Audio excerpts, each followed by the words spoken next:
पूजनीय संत समाज देवी और देवता सुने समझे और विचार करे और अपना कल्याण करे। और इस वीडियो के लाइक भी करे या सब्सक्राइब भी करे और हम सभी मिल करके और इस सेवा करनी है जिससे कि सबके कल्याण हो। ध्यान मूलम गुरु मूर्ति पूजा मूलम गुरु पद्मा मंत्र मूलम गुरु आख्यम मोक्ष मूलम गुरु कृपा सब धरती कागज करो लेखनी सब बनराय सात समुद्र के मसी करूं गुरु गुण लिखा न जाय साधु विरद सत ज्ञान फल शीतल शब्द विचार जग में होते साधु नहीं तो जरी मरता संसार। हे भाई, सतगुरु जो है चेतावनी बाणी बोल रहे हैं। राम कृष्ण से को बड़ाऊ नहूं तो गुरु कीन तीन लोक के विधनी गुरु आगे आधीन। गुरु गोविंद दो खड़े का को लागू पाओ अब बलिहारी गुरु आपने गोविंद दियो बताए। हे भाई, संसार के अंदर जो है सतगुरु के और संतों के शरण में गए मनुष्य के कल्याण नहीं होता है। इसलिए मनुष्य जो है अपना कल्याण अगर करना चाहता है तभी कल्याण होगा जब इस संसार रूपी भवसागर में इस शरीर रूपी नौका पर सतगुरु रूपी खेवैया जब के शरण में हम होंगे तभी ये नाव पार होगी। सतगुरु ये संसार रूपी भवसागर में शरीर रूपी नौका पर सतगुरु रूपी खेवैया होगा तबे जाके चेतन जो है संसार के जन्म मरण के चक्कर से छूटेगा। यही भवसागर पार होना है, इसी को समझना है। पाखंडी जो है गाय के पूंछ के दान मांग करके और उससे भवसागर पार कराते हैं। उनको मजा लेना है, पैसा लेना है या मूर्ख बनाना है। ये पाखंड में ना पड़नी है। ये गंगा जमुना जो यहाँ नदी है उसको ये गाय के पूंछ पकड़ करके ये पार नहीं करा सकते। अपने डूबेगा, गाय के भी डुबा देगा। इसलिए कि ये सब धंधाबाज हैं। इनको अपने रोजगार से मतलब है, किसी के भला से मतलब ना है। वाल्मीकि रामायण में और तुलसीदास के रामायण में कहीं नहीं लिखा गया है कि शिवलिंग के पूजा करना चाहिए। ये पाखंडियों के जो है धंधा बना करके कमाने के लिए हर जगह ये अपना धंधा खड़ा कर दिए। पुरुष के लिंग होता है और नारी के भग होता है, और ये दोनों के आग लगता है, और इस दोनों के संयोग होता है, और आग बुझ जाता है, और तीसरा के पैदाइश होता है। यही पूजा है, ये जो है सृष्टि करने के औजार है, इसी के एक प्रतीक है। लेकिन इस ये धंधा बना करके और उसके पीछे ये कुकर्म करते रहे। ये सारे सबसे बच के रहना है। दुनिया में शिवलिंग के कहीं के कोई शिवलिंग जो है किसी के कल्याण नहीं कर सकता। ये पाखंड है, फरमावा है, मूर्ख बनाना है, अंधन के कमी ना है। ये जो है ये धंधाबाज जैसे कह देंगे उसी को ये मान करके कांच के जो है ये जो है सोना समझ करके गठिया के रख लेगा। कबीर का घर शिखर पर जहाँ सिलहली गैल, पावन टीके पीपल का जहाँ खलकन लादे बैल। यहाँ पर सतगुरु जो है स्वरूप के चेतन के विषय में बताते हैं कि मनुष्य के कल्याण जो है तबे होगा जब अंतर्मुखी होंगे या अपना स्वरूप के जानेंगे। और संसार में कहीं भटकेंगे और कहीं दौड़ेंगे, खोजना ही गलत है। बाहर भगवान है ये ना है। महापुरुष के ऋषि मुनि के भगवान कहा गया है। श्रृंगी ऋषि के राजा दशरथ खाली पैर गए चक्रवर्ती सम्राट, तो उनके पैर पर माथा पटक के कहे थे कि हे भगवान हमारे कल्याण के रास्ता बताओ। अपना समस्या कहे थे और वो समस्या के श्रृंगी ऋषि जो है उस समस्या से मुक्त किए थे, रास्ता बताए थे, तरीका बताए थे, करना खुद का है। तो ये हमारे ऋषियों जितने मुनि और महापुरुष ये सब भगवान है। सतगुरु भगवान है, महादेव है, संत भगवान है। बिनु देखे वह देश के बात कहे सुकूर, आप ही खाड़ी खात है बेचत फिरा कपूर। हे भाई संसार के अंदर जो है जो जिंदा है, जो मुर्दा है वो बता ना सके, और जो जिंदा है वो जा ना सके। तो ये स्वर्ग नरक को किसने जो है यहाँ कल्पना करके लोग के मूर्ख बनाया। मुर्दा बता नहीं सकता है या जिंदा जा नहीं सकता है, तो कौन गया था वो स्वर्ग में और कौन उसके कल्पना किया।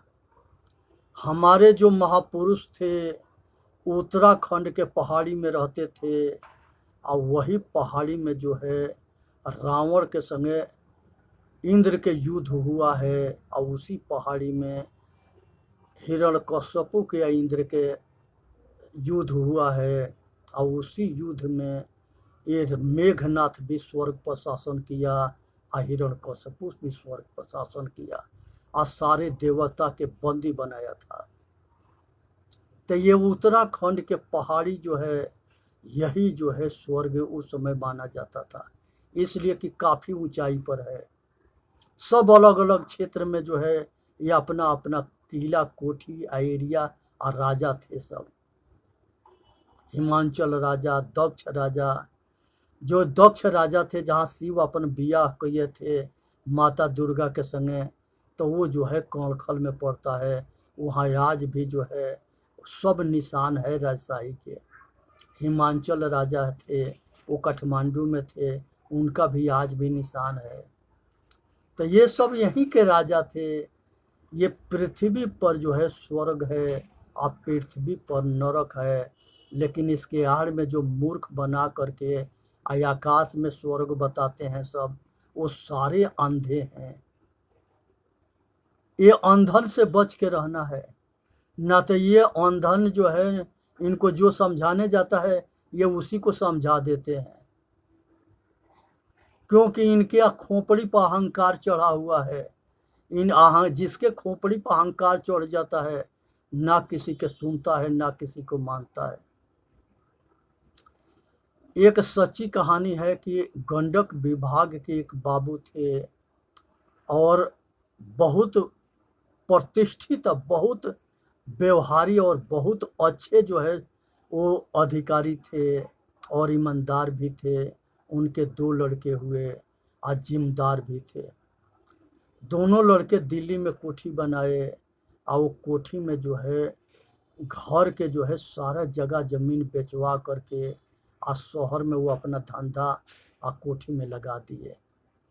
और ये दोनों लड़के के लगे, ये बूढ़ा बूढ़ी जब गए रिटायर होने के बाद, तब उनके बीवी के साथ जो है ये बूढ़ा बूढ़ी के ना पड़ता था। कंडीशन वो हुआ कि उसी गांव में फिर जो है ये बीबस और लाचारा मजबूर होकर के किराया पर घर ले करके और दर दर के ठोकर खा करके अपना गुजर बसर किए। तो इसलिए जो है जीते जी जब तक ले जो है शरीर में जान है तब तक ले जो कुछ प्रॉपर्टी है अपने बेटा बेटी के नाम में नहीं करनी है। क्योंकि ये आज जो है लालच में लोग के कर रहे हैं। आज जिसके पास कुछ भी नहीं है उसको धक्का मार के अनाथालय में भेज देते हैं। तो तैयार हो अनाथालय में जाने के लिए। अगर अनाथालय में जाना है तो जीते जी सब प्रॉपर्टी अपने लड़कन के दे देना, लिख देना। और अगर बचना है तो सीधी कह देनी है कि जब तक हम जिएंगे तो हमारे एक रोटी या एक कपड़ा और दवा सेवा के कमी ना होना चाहिए। और अगर कमी हुआ तो ये प्रॉपर्टी हम किसी और के देंगे, जो सेवा करेगा उसको देंगे। जो करेगा वही हमारा अपना है, और अपना हम नहीं करेगा वो अपना ना है। हमारे एक मित्र थे और वो मित्र जो है बहुत पूंजीपति थे। उनके 2 लड़के थे और वो 2 भाई थे और जिम्मेदार टाइप के आदमी थे, काफ़ी रईस थे और काफ़ी जो है अच्छे थे।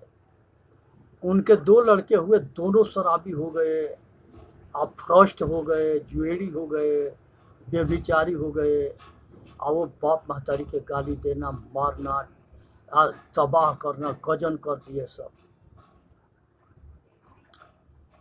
एक उसके जो बड़ा भाई था उसी के जो है एक लड़का था, वही लड़का ये बूढ़ा बूढ़ी के अपने यहाँ रह करके और उसको पालन पोषण करने गया, करते रहा, सेवा करता रहा, दवा करता रहा, भोजन पानी देता रहा, कपड़ा लता देता रहा।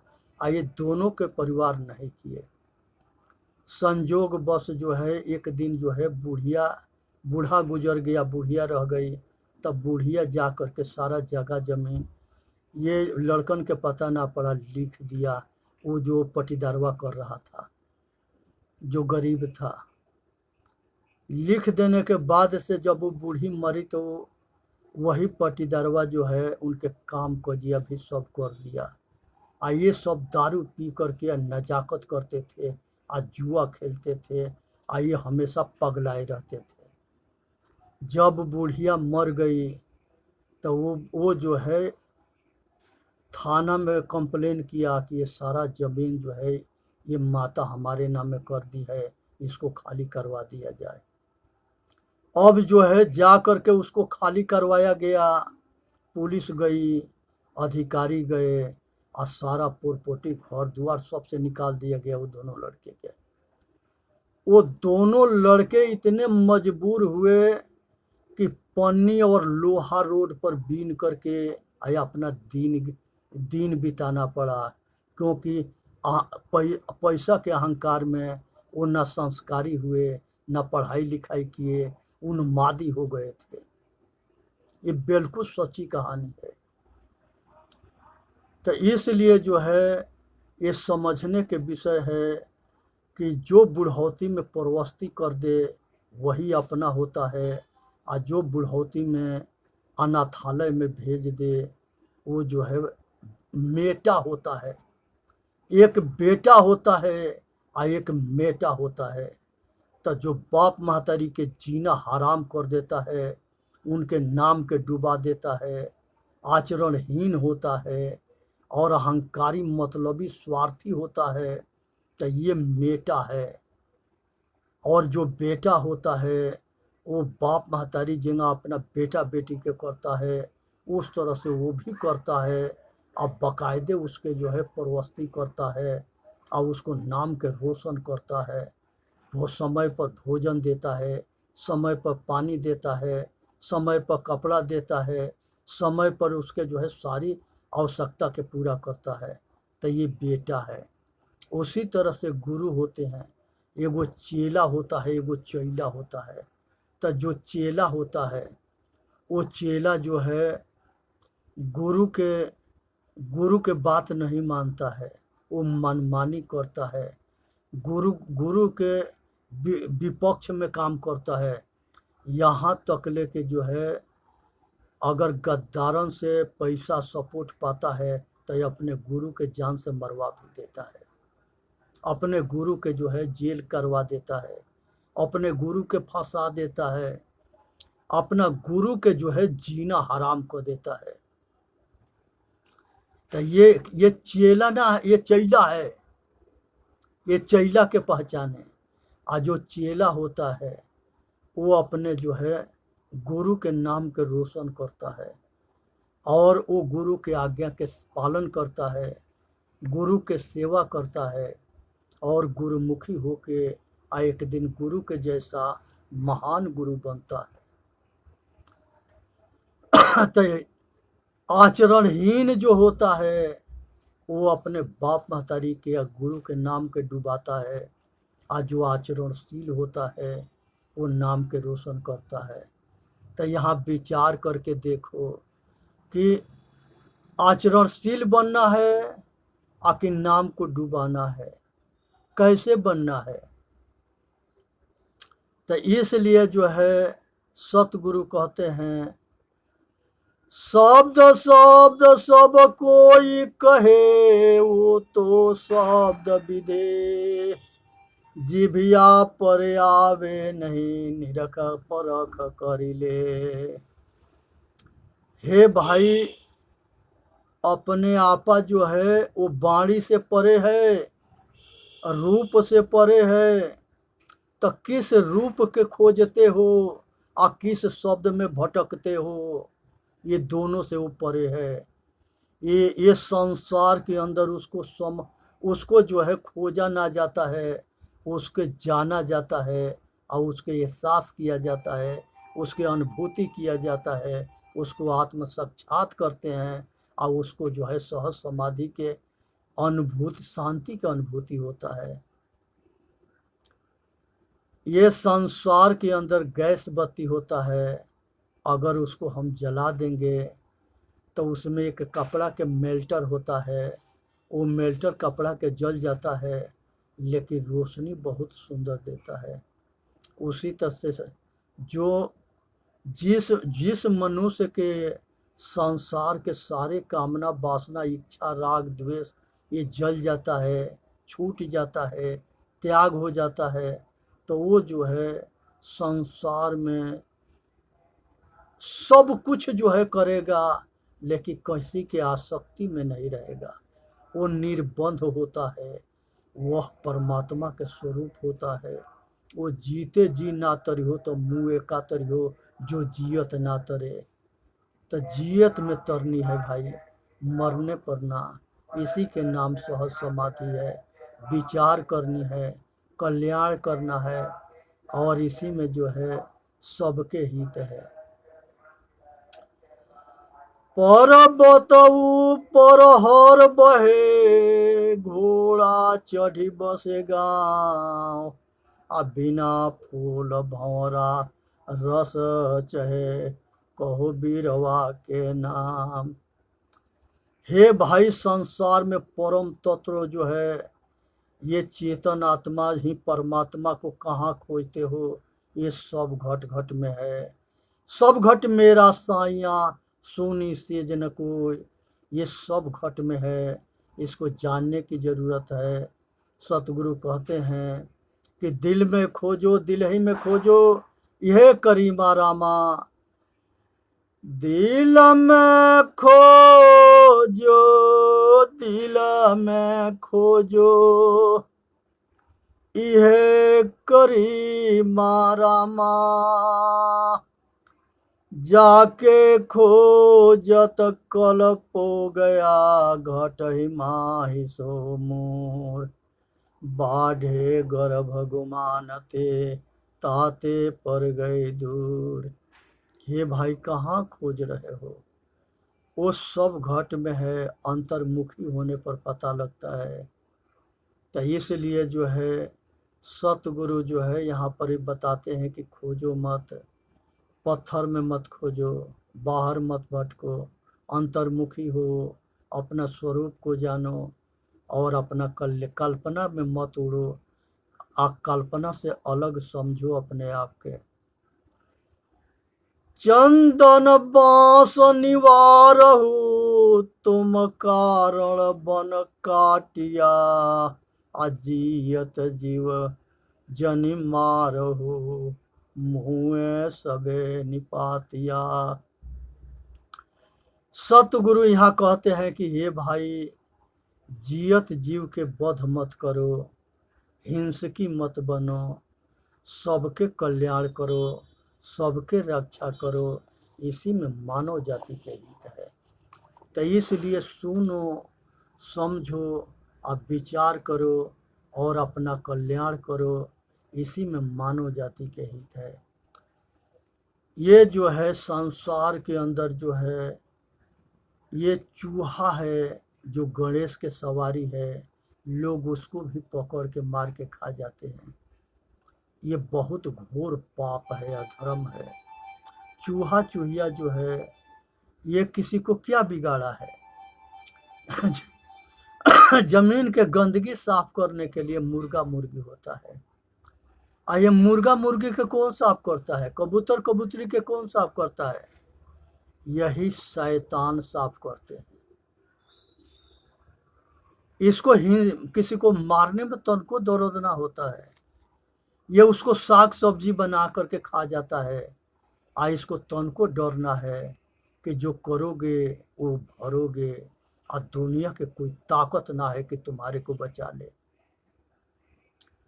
इसलिए जो है भगवान राम जो है उन्होंने जो है बाल के मारे थे, तब बाल जब गिरा था तो कहा था,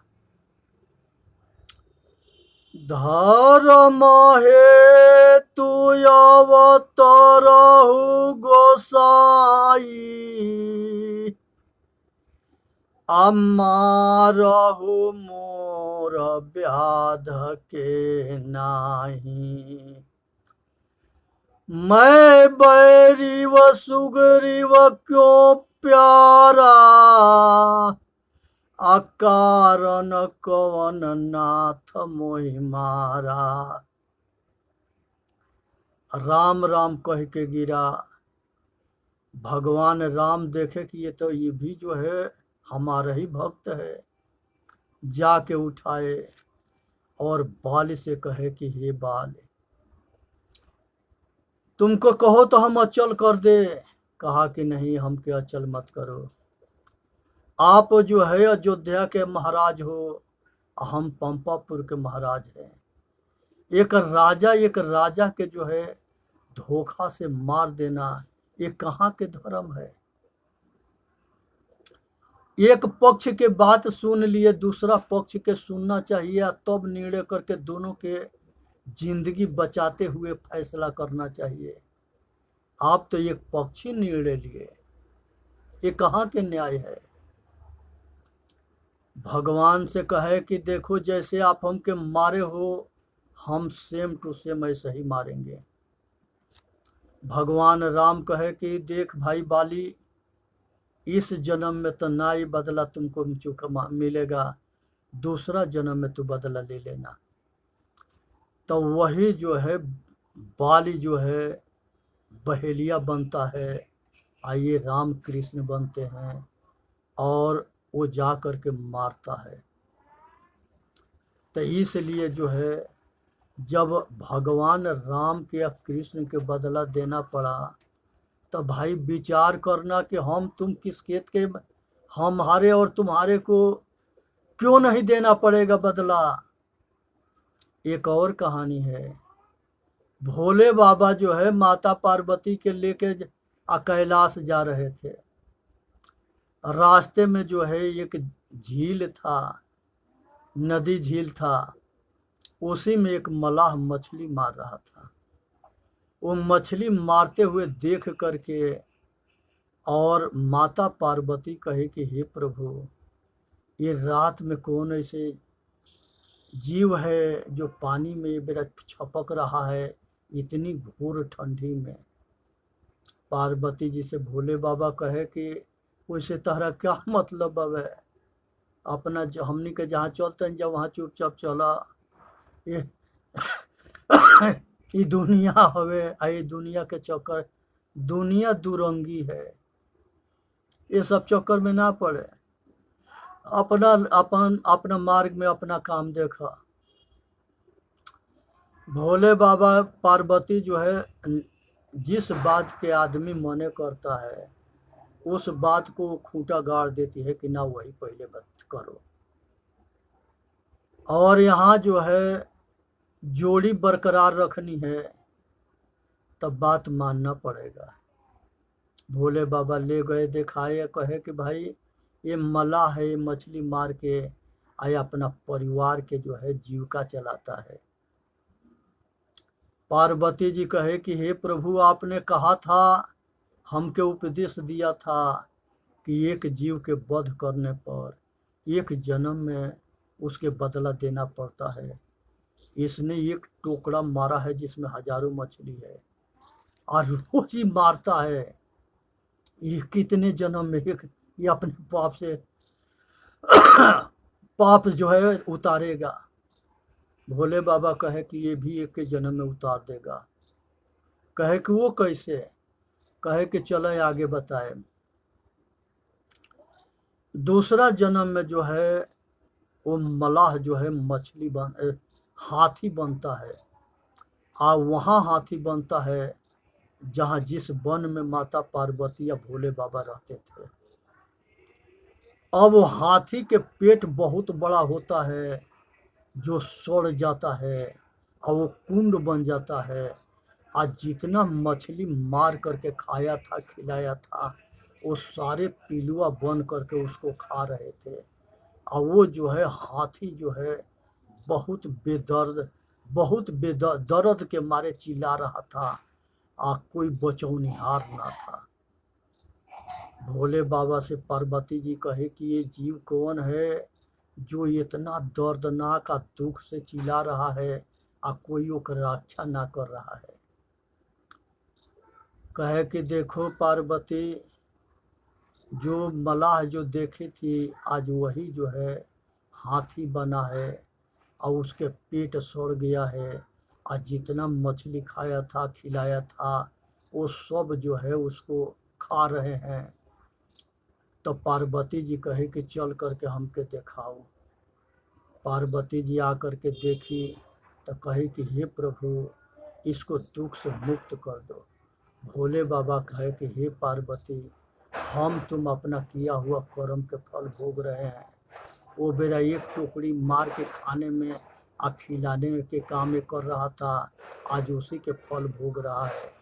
इसलिए सावधान रहो, ऐसा कुकर्म, ऐसा पाप मत करना और किसी के जीव वध मत करना। चेतन जीव दुख मुक्त चैनल पर आ करके आप अपना कल्याण करें। बोलिए सतगुरुदेव की जय। साहेब बंदगी, साहेब बंदगी, साहेब बंदगी।